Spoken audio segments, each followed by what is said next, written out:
Hello friends, welcome to our channel learn English with SK sir. Students, आज HTET TGT level 2 का exam हुआ है और हम आपके लिए इंग्लिश की आंसर की लेकर आए हैं। इंग्लिश पोर्शन आज हम सॉल्व करेंगे। एचटेट टीजीटी 3 जनवरी 2021 को जो अभी मॉर्निंग शिफ्ट में एग्ज़ाम हुआ है उसकी आंसर की हम आपके लिए लेकर आए हैं। तो स्टूडेंट्स, स्टार्ट करते हैं हमारा आज का इंग्लिश का वीडियो। डायरेक्शन देखते हैं। सबसे पहले answer the following questions by selecting the most appropriate option. Question number 46, choose the correct tense form. हमें करेक्ट टेंस फॉर्म चूज करनी है। Nancy died last week, she dash from cancer for some time. Bracket में दे रखा है suffer. First option suffering, second is suffering, third had been suffering और fourth suffers. Nancy की मृत्यु पिछले हफ्ते हो गई, वह कुछ समय से कैंसर से पीड़ित थी। तो स्टूडेंट्स, पीरियड ऑफ टाइम दे रखा है और पास्ट की बात की जा रही है, तो स्टूडेंट्स हो जाएगा हैड बीन सफरिंग। यहाँ पर पास्ट परफेक्ट कंटिन्यूअस टेंस का यूज होगा, तो आपका ऑप्शन 3 जो है वो राइट है यहाँ पर। नेक्स्ट है question number 47, choose the correct option for the following an instrument for detecting earthquakes. Number 1 a fathometer, number 2 lithoscope, number 3 a seismograph, number 4 cardiograph.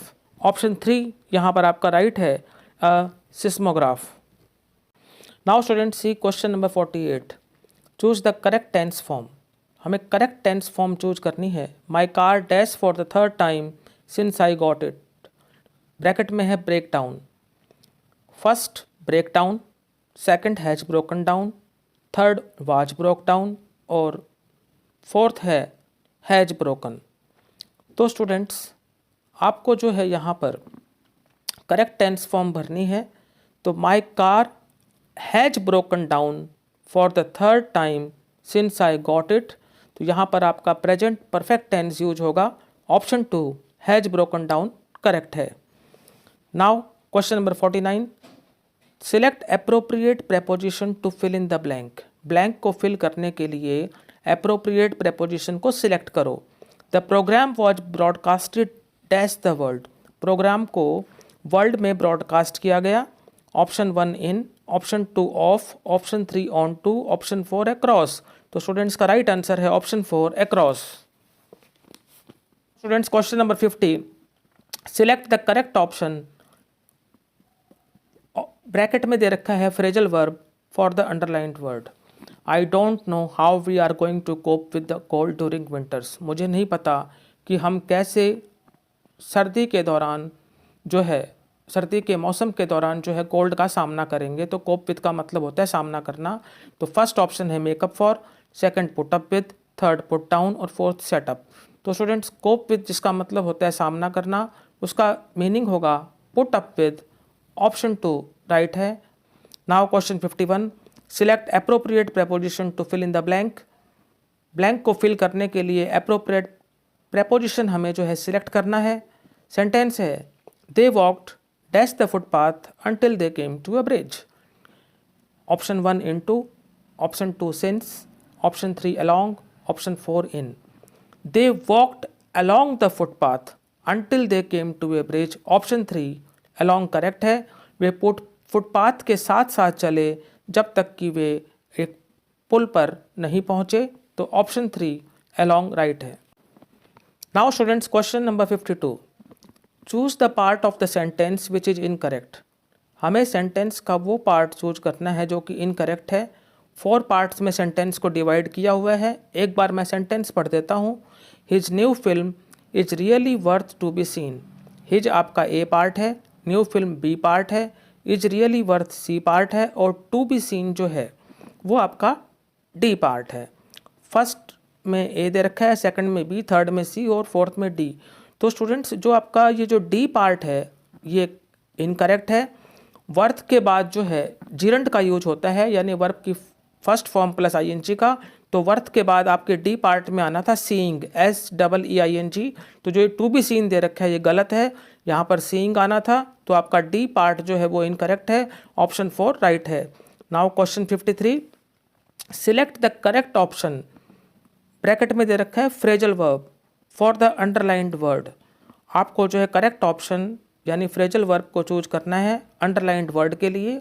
Most of the patients respect doctor John for his kindness.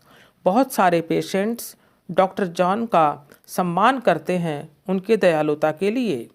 First option है पे back, second है just for, third है make over और fourth है look up to.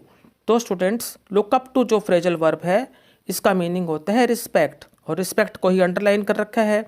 तो respect जो यहाँ पर अंडरलाइंड वर्ड है उसके लिए करेक्ट ऑप्शन और फ्रेजल वर्ब होगा लुक अप टू, जिसका मीनिंग भी रिस्पेक्ट होता है। तो ऑप्शन 4 करेक्ट है। अब स्टूडेंट्स हम बात करते हैं क्वेश्चन नंबर 54 की। Select the appropriate modal for the expression given. हमें एप्रोप्रिएट मॉडल को जो है सिलेक्ट करना है जो एक्सप्रेशन हमें दिया हुआ है। When dash we expect you question mark bracket में possibility. Our options are first may, second will, third have to और फोर्थ डेयर। हम आपसे कब एक्सपेक्ट कर सकते हैं या हम आपके आने की कब उम्मीद कर सकते हैं। तो स्टूडेंट्स यहाँ पर पॉसिबिलिटी की बात की जा रही है। ऑप्शंस जैसे मैं कह सकता हूँ first may, second will, third have to और फोर्थ डेयर। तो यहाँ पर जब भी पॉसिबिलिटी की बात हो स्टूडेंट्स की संभावना हो तो उसके लिए हम मॉडल मे का यूज करते हैं।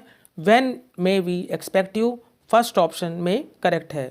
Now question 55, select the appropriate modal for the expression given. अभी हमने जो 54th क्वेश्चन पढ़ा वहाँ पर पॉसिबिलिटी की बात थी तो हमने मे का यूज किया। अब यहाँ पर हमें 55 में भी जो है एप्रोप्रिएट मॉडल ही चूज करना है फॉर द एक्सप्रेशन गिवन, जो एक्सप्रेशन हमें दिया हुआ है। If you do that again you dash be punished. यदि आप ऐसा फिर से करते हैं तो आपको पनिश किया जाएगा। थ्रेट है, एक धमकी है।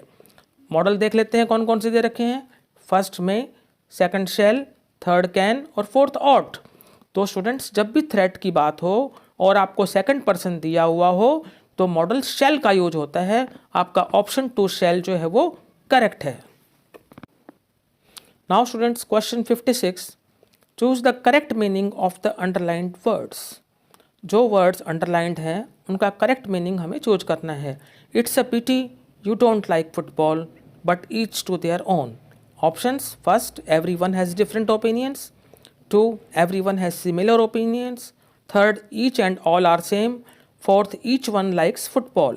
It's a pity you don't like football. ये दुख की बात है कि तुम्हें फुटबॉल पसंद नहीं है। But each to their own। तो students each to their own का मीनिंग होता है everyone has different opinions। प्रत्येक के जो हैं वो डिफरेंट ओपिनियंस होते हैं, यानी किसी को कुछ अच्छा लगता है किसी को कुछ अच्छा लगता है। तो first option everyone has different opinions correct है। Now choose the part of the sentence which is incorrect. हमें सेंटेंस का वो पार्ट चूज करना है जो कि इनकरेक्ट है। James is busy to prepare 2 nights dinner. James A part है, इज बिजी जो है बी पार्ट है, टू प्रिपेयर सी पार्ट है और 2 नाइट्स डिनर जो है वो डी पार्ट है।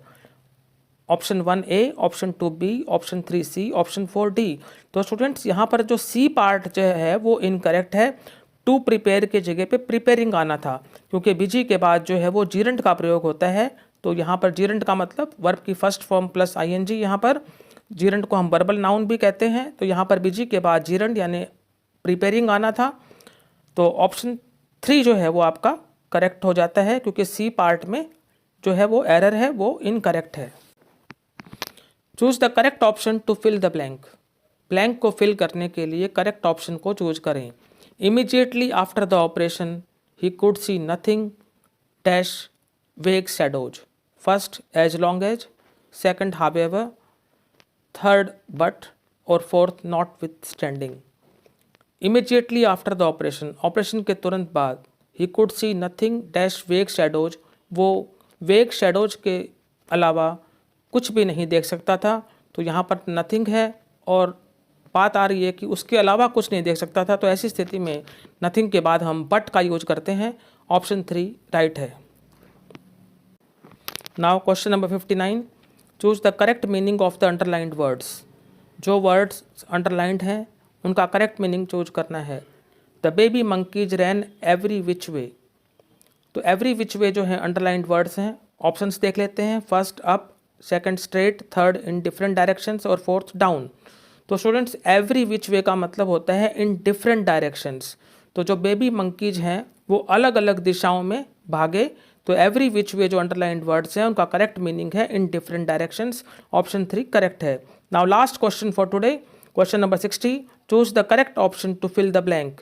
ब्लैंक को फिल करने के लिए करेक्ट ऑप्शन को जो है चूज करें।